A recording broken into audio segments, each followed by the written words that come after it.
Well, welcome back to Swans Walk. We're getting a bit carried away here. Abraham de Guzman says, promotion is incoming. Christian says, great win, get in, boys. But we need to calm down a bit or else you're going to have me believing again up the Swans. Well, we've got 3 Swans here, and our simple question to them is, are they believing yet? Could this be the season that Swansea mount at least a playoff charge? We're going to ask them very shortly. We're also going to review right-backs and talk about that famous Coventry win. But you always beat Coventry. They're not happy about it. We'll ask about the referee performance as well. This is where Swansea Walk is the quickest and most compact review of all things Swansea on the internet. Welcome.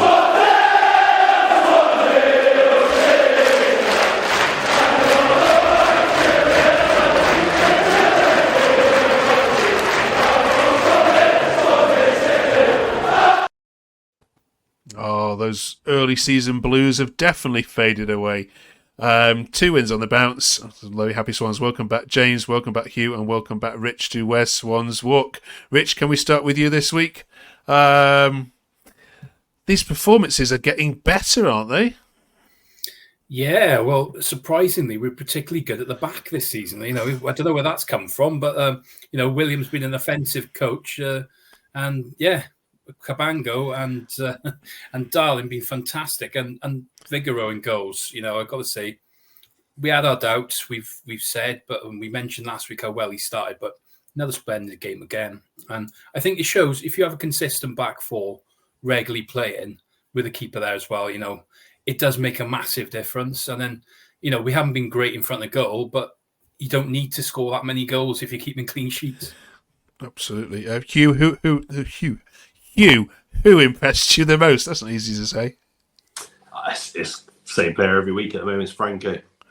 The bloke's he's a superstar in the making. I can't see us holding on to him for long the way our owners sell, but yeah, he's solid as a rock every single week. I'm still amazed we've got him, to be honest with you. His all-round gameplay, not just his contribution, of course, to goals and everything, but his all-round contribution to midfield, breaking up play is something nice to watch, isn't it? Jimmy, the Coventry fans we spoke to weren't happy with the referee. Have they got any grounds for complaints? Don't think so. I can't think of any particularly pretentious decisions in the whole game, to be honest. He might have had a few, maybe should have been a free kick here, there, but I don't think anything he did impacted the game in any way, to be honest. I think it's just looking for an excuse when they were pretty poor all day to bail their way out of admitting they were poor all day. They did actually say you did deserve to win as well. All right, then. The question we're asking at the start then is it okay to start believing yet? Jimmy, where are you in this early season optimism? Are you being swept away with it yet? Or are you just... I know what Rich is going to say. I'm going to leave him till last. So I'm hoping youth might give me the answer I'm looking for. It's a weird one. I think I'm a lot more optimistic than I was 2 weeks ago, if that's anything. I think the performances started to come together. You're sort of seeing a bit more from the players that we brought from abroad as finally settling into the team and getting used to where they're playing. I think I'm not necessarily going to get away and say, oh yeah, we're going to be in the playoffs this season or we're going to be up there, but we're 7th in the league after I think it's a really tough start to the season. And I think I wouldn't say it's outlandish to be a bit more hopeful than we were maybe at the start of the season to say, why not? Why couldn't we go and push up the table? We've got a great manager. We've got a decent squad. So I'm not necessarily believing in playoffs yet, but I'm not writing it off as much as I was 2 weeks ago. Okay. All right, I'm going to get a bit more excited for you then, Hugh. So you've beaten a Norwich side which has spent some money and playing some really nice football. You've just beaten a Coventry side which has spent 40 million to get their squad up to a decent size. You went to Middlesbrough and only lost by the odd goal, and they're tipped for it. The only game this season which you've dropped a ball on was the derby. So come on, Swansea fans can get a little excited, can't they? Yeah, I think we can get a little bit excited. I still think we'd probably be a bit short of the playoffs. I think between 7th and 10th would be a good season for us still. But yeah, I mean, the last 2 results have definitely transformed people's moods around Swansea and Twitter, etc. But yeah, I think we can be happy, but I don't want to get carried away. It's early days, right. And we have got to get a couple of injuries. Yeah. But we're going to be watching on Sky again. It seems to be always watching Swansea on a Sunday for some reason. And Bristol City come to town. And I don't want to see any empty seats this Sunday. Come on, the feel good factors here. Rich, I know exactly what you're going to say, but I'll ask it anyway. Are you getting carried away with this? Certainly not. No, I don't tend to get carried away with these kind of things. It's very early doors. We haven't played what I call some of the real top sides as well. People like the longevity sides like Leeds and things like that. I know they perhaps haven't started the strongest yet, but the ones you expect to be up there at the end of the season, the big budgets. And like he was saying, I think that's generous as well. I think a top half finish is a good season for us, considering that would still be a little bit of progression. But for the size squad we've got and the kind of quality of players we have, that's a good season, definitely. Okay. All right, let's have a look at some more takes, shall we then, from the Coventry game. You've already mentioned this one, Rich, but Vigor is man of the match for me with a brilliant performance. He's been a bit understated, certainly on this channel. His name hasn't popped up much in terms of performances, but Jimmy, in terms of, you've had some indifferent goalkeepers in your time, but this one looks like a good find, yeah? Yeah, I mean, I can't argue with anything he's done. Obviously in Middlesbrough, everyone was a bit worried, maybe a quite shaky start. But again, it's going to happen when he hasn't played football for over a year. It's going to take his time. But fair play, he's only played 6 matches and he already looks like a fantastic signing.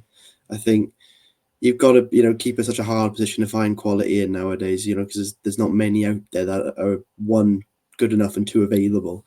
But he's been faultless in the last 3 or 4 games. I think I can't really pick anything wrong with him. And I think maybe we wouldn't have as many wins as we do if he wasn't in goal, because there's, especially Coventry, he made some massive saves to keep us ahead in that one on Saturday. So I think definitely, especially on a free as well, I think it's a fantastic signing. Okay. Hugh Harvey says quality for large parts again. Tom says absolutely huge. Luke Williams has these boys playing some superb stuff.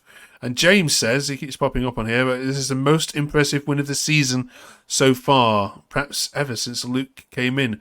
What a job he's done over the international window. For you, Hugh, was this the most impressive Luke Williams performance so far?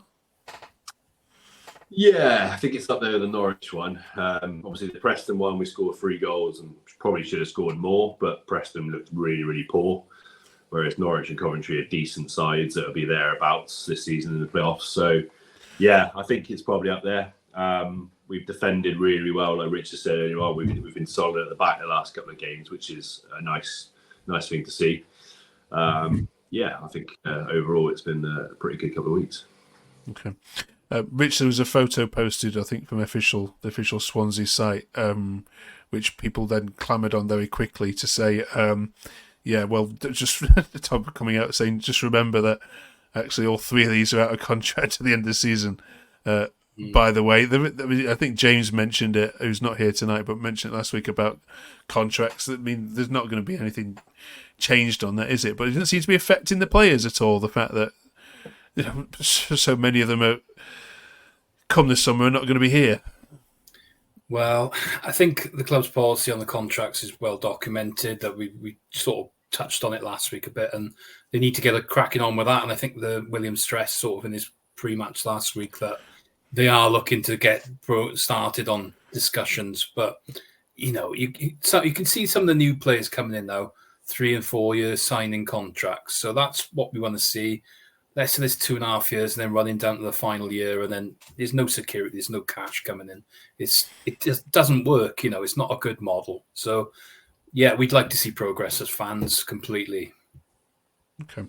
All right, we will leave the Coventry game aside. Bristol City then next for the 3 of you. I asked them about their love loss for Swansea, and actually they didn't really mind. I mean, they didn't like you, but they didn't really mind you. It was all about Cardiff. It was all about Cardiff for them, and said that games between you guys are always less feisty than the ones at Cardiff. Do you remember any good Bristol City memories, any of you? Yeah, I was there. Was it 3 or 4 years ago when it all kicked off in the corner, Ashton Gate? That was and outside the ground as well. That was a pretty feisty one. At home, not so much, but more at their place, I'd say. Yeah, okay. Rich, what's your view on Bristol City? That, I mean, we can't call this a derby, can we? But it's a rivalry I at all. can't stand playing Bristol City, honestly. I think I hate them just as much as Cardiff. It's just a horrible match to play. Every time I see that, I'm like, oh, God. And why do we have to? It's the first season in a while we haven't played them in running matches. It seems to be those two in a row. And, very rarely you get more than a couple of points out of those games. You might win one and you lose the other. But it's a horrible fixture. I'd take a point any day of the week at Bristol City. Fair enough. And James, we'll escape you that your old mate Peru came up at the weekend and netted against the Bluebirds to get rid of their manager. No sympathies there, I'm guessing. No, I was kind of hoping he stuck around for a bit longer, to be honest, with the way they were going at the minute. Because I think if they kept him, they'd be destined for nothing but the drop with their start. But I do think it depends who they get in, really, if they end up staying up. But if they keep playing the way they are, they haven't got a chance. Okay, well, I asked them who they wanted. Can you guess who their number one target was? Was it Simeone again? Bring back Neil Warnock, innit? Well, they want Nathan Jones from Charlton. I don't know if they're gonna. Not sure they're gonna be able to prize him away. I don't think Tan's gonna pay him that much money. All right, back to you guys then. Let's look at some right backs, shall we?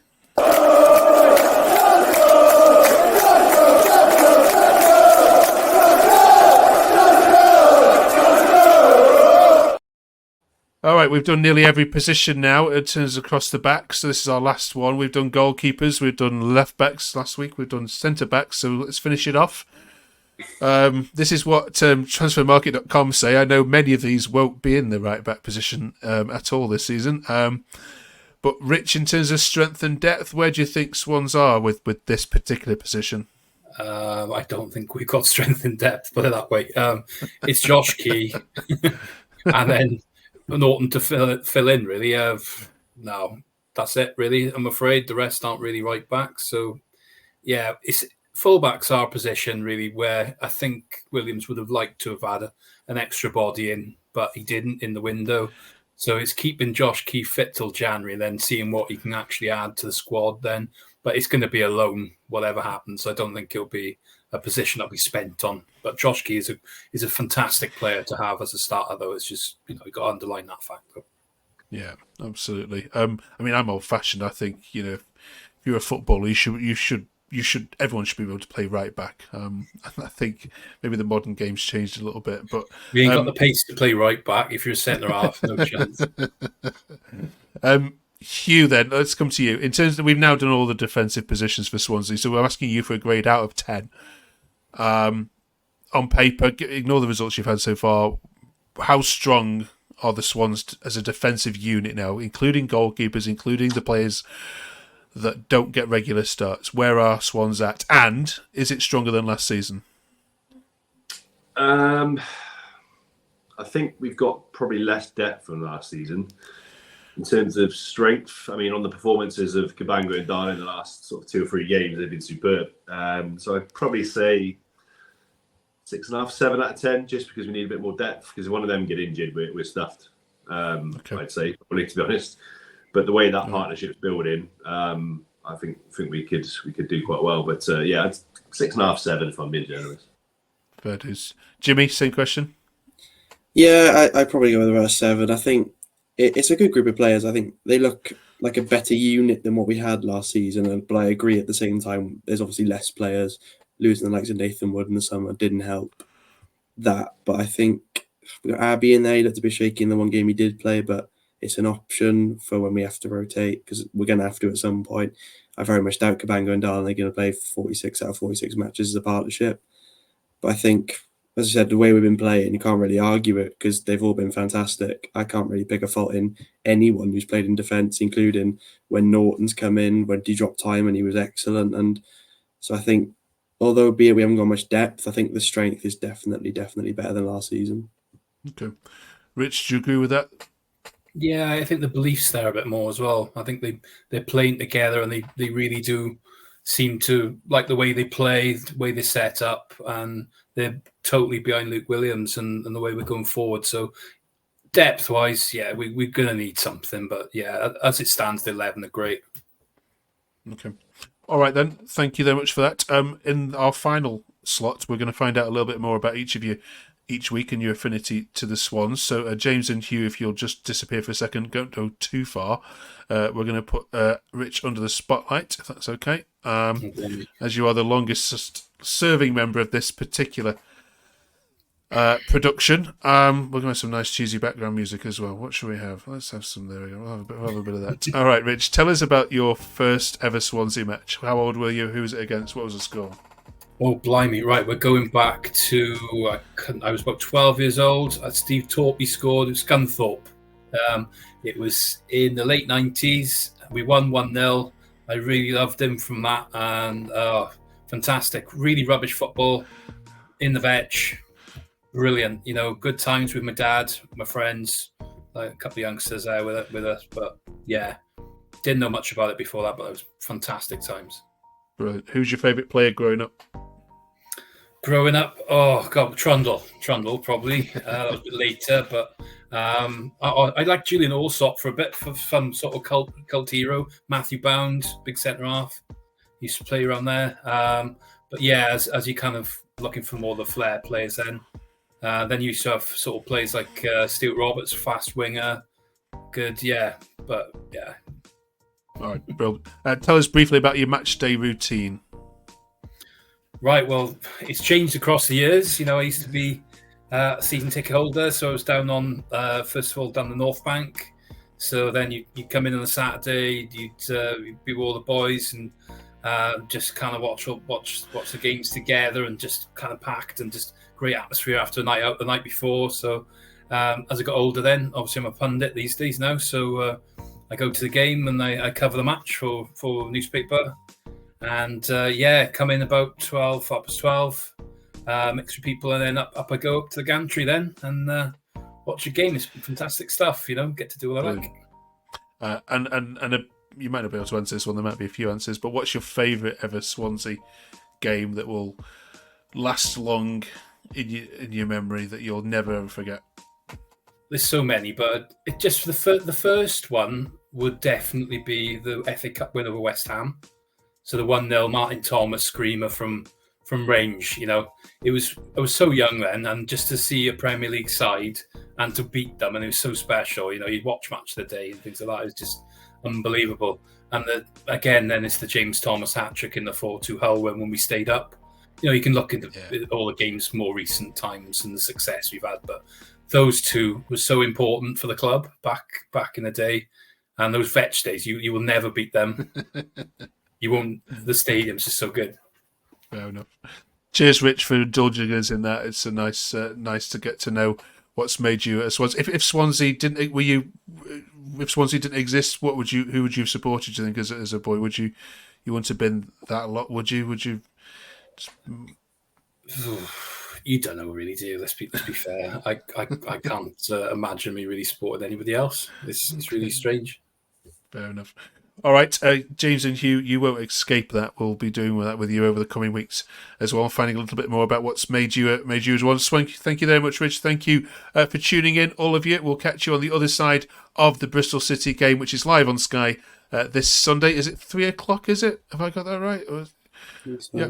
Okay. So. We'll be watching live. Thank you very much, all of you. We'll see you next week.